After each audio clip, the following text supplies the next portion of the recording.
Hey guys, welcome to the Liberal Hive Mind, a channel solely focused on exposing the abundant hypocrisy of the left. You know, we spend a whole lot of time pointing out leftist hypocrisy, so one thing I won't do on this channel is be a damn hypocrite. This guy's gotta go. There's no give the man time to explain himself, allow him to redeem himself, in my opinion at least. It's over. It's over for little George Santos. I've never seen so many friggin' red flags in my life. If there's one thing I absolutely cannot stand, it's liars and fakes, and it's even worse, it's especially worse, when they're friggin' politicians. And this guy is supposedly a conservative, supposedly a Republican. Yes, he won an important race, I get that, but I don't care what side of the damn political spectrum he is on. This is more of the same garbage, more of the same problems, that makes it impossible to trust your own elected officials to do the right thing and represent you. So if you guys aren't aware, Republican George Santos was recently elected to the House of Representatives. I believe he's representing New York's 3rd Congressional District, and it turns out that his entire identity is an absolute fraud. He lied to his district's voters in order to get elected. He's claiming that he embellished certain parts of his CV, but it's way beyond that, folks. This man is clearly not to be trusted, an absolute fraud, a phony, and Tulsi Gabbard on Fox News absolutely excoriated the man, leaving him fumbling and stumbling all over the place. And his responses to scrutiny so weak that in the end he looks even worse after the interview than he did initially. Let me show you guys exactly what's going on. Let's take a look at the whole George Santos drama. We got some stuff to get into, so let's roll the tape. Alright folks, so let's first start off with Tulsi Gabbard's excellent grilling of supposed Republican George Santos. It'll give you all the context you need of the situation and his responses. Now, there are new accusations that George Santos, who was just elected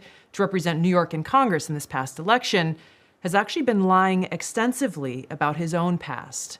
Now, he admits to some of these deceptions. For example, Santos acknowledges that he, quote, embellished his resume by saying that he graduated from Baruch College, but he didn't. Additionally, Santos once called himself a proud Jew. But in an interview with the New York Post, Santos now says, quote, I am Catholic. My question is, do you have no shame? Do you have no shame in the people who are now, you're asking to trust you to go and be their voice for them, their families, and their kids in Washington? Tulsi, I can say the same thing about the Democrats and the party. Look at Joe Biden. Joe Biden's been lying to the American people for 40 years. He's the president of the United States. Democrats resoundingly support him. Do they have no shame? I've made this very clear. This is not about the Democratic Party, though. This is about your relationship, frankly, with the people who've entrusted you to go and fight for them. And I think one of the questions that really probably hits home to a lot of people is are you Jewish? We've got a letter that your campaign sent out earlier this year, which reads as follows. As a proud American Jew, I've been to Israel numerous times for educational, business, and leisurely trips.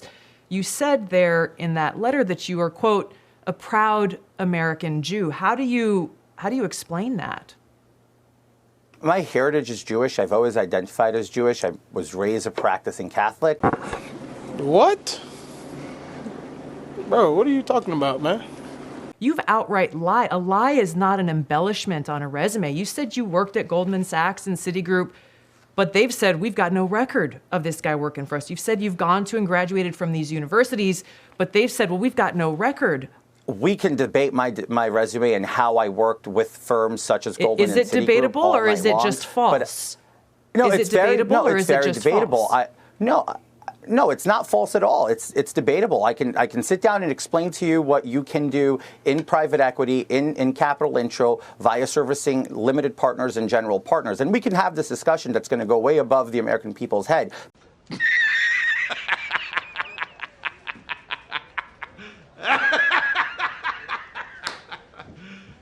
You serious? Going to go way above the American people's head. But that's not what I campaigned on. I campaigned on delivering results for the American people. No, and no. Not happening. Never going to happen. This guy has completely lost his credibility, completely lost trust. I don't know if you guys are the same as me, but if someone lies to me like this, you're done. You're over. There's no coming back from this. There's no explaining these lies. There's no deflecting, even if there's a small amount of merit to your deflection. This absolute clown. Have you no shame, Tulsi Gabbard asks him, to lie to your constituents? And he responds, well, what about Joe Biden and the Democrats? I don't think you're making the point that you think you're making there, bucko. What about Joe Biden and the Democrats? Yeah, what about them? You're essentially telling us that you're the same. You're just like them. Therefore, you should be forgiven. What a ridiculous distraction. What an absolutely terrible point. What a terrible response. Just totally avoiding any type of responsibility. I'd respect this man more if he broke down in tears, felt shameful and asked for forgiveness, but instead this is his response? But what about Joe Biden? Do you think we're stupid? As if that's gonna work. For Pete's sakes, the guy's name is George Santos, and he essentially claimed that he's a practicing Jew, almost alluding like he did his mission of birthright in Israel, and we're supposed to take him seriously. Alright, Mr. Santosberg, how utterly ridiculous. And yes, of course, I know in order to be Jewish, your mother has to be Jewish, so you could have a last name like Santos and still technically be Jewish, but come on, give me a break. And then he goes on to say that he never claimed that he was Jewish, he just claimed that he was Jewish. What a clown this guy is. He's an absolute zero, and I don't know about you guys, but these are not the type of people I would want representing me. Not the type of people who can be trusted. There's already major trust issues within the GOP. Voters do not trust their elected representatives to do the right thing when it really counts, when it really matters. And this is one big, massive red friggin' flag. The most reddest of flags and the most biggest of reddest of flags I've ever seen. There's no coming back for this. I don't care what party you belong to. As far as I'm concerned, this guy is a fake, merely taking advantage of a Republican swing that he noticed and trying to put himself in a position of power. The guy seems like a total sociopath. The way he's just trying to dodge any accountability over his lies. I don't like it one bit. And I'm not going to sit here and throw my dignity out the window and deflect and cope about this guy. I'm going to tell you straight up, I don't like him. I don't trust him. Frankly, I can't stand him. And I want to see him go. But I'm also going to say this to all the Democrats who are making a big deal about this. I'm not going to take your side either. You absolute hypocrites. I'm going to remain consistent. Regardless of whether it's an independent, a Democrat, or a conservative, my views are going to stay the same. You Democrats, however, all of a sudden, outraged over George Santos's lies, I'm going to tell you to take a hike. Oh, I love these moments. I love playing this clip from Joe Biden's 1980s run for president. You're going to virtue signal about George Santos. Oh, the outrage. When this is the president you voted for?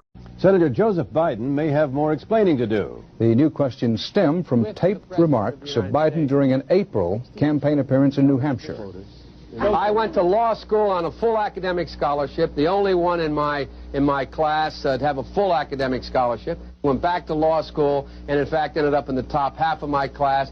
I was the outstanding student in the political science department at the end of my year. I graduated with 3 degrees from undergraduate school and 165 credits, only needed 123 credits. Biden now concedes he did not graduate in the top half of his law school class, that he does not have 3 degrees from college, and that he was not named outstanding political science student in college. Newsweek says Biden actually went to school on a half scholarship, ended up near the bottom of his class, and won only 1 degree, not 3.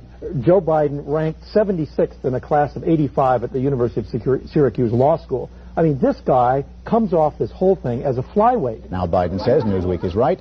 His memory had failed him. Yeah, I don't think so. Not gonna happen. Not to mention that just barely scratches the surface of lies that Joe Biden has told about his life and his career and his experience. I mean, it's really no wonder that George Santos immediately jumped to Joe Biden as a defense. Of course, we know the whole Elizabeth Warren thing, lying about a race to be admitted into Harvard. There's this little convenient document over here. Harvard Law School hired its first woman of color, Elizabeth Warren, in 1995. Yeah, you Democrats are not invited to this party. Take a damn seat. So frankly, I'm calling everyone out. I'm calling out the Democrats for their clear, blatant hypocrisy and double standards, where supposedly it's an outrage if you embellish your CV as a Republican, but they'll elect you to president if you do it as a Democrat. I'm calling out this George Santos guy who cannot be trusted and is clearly a fraud. And I'm even calling out Republicans who are trying to defend this guy and deflect With the Joe Biden distraction and comparison, that's merely whataboutism. If we're comparing this George Santos guy to Joe Biden, well, very simply, we shouldn't be trying to defend this guy. Let him fall. He's gotta go. I have no respect, no sympathy in my heart for frauds, scammers, and liars. Period. Regardless of whether or not you're supposedly on my team. How do you even really trust that this guy's on your team in the first place if he's a sociopathic, chronic liar? Not gonna happen. Thanks for watching. I gotta get out of here. It's a busy day, so I'll see you guys on the next one.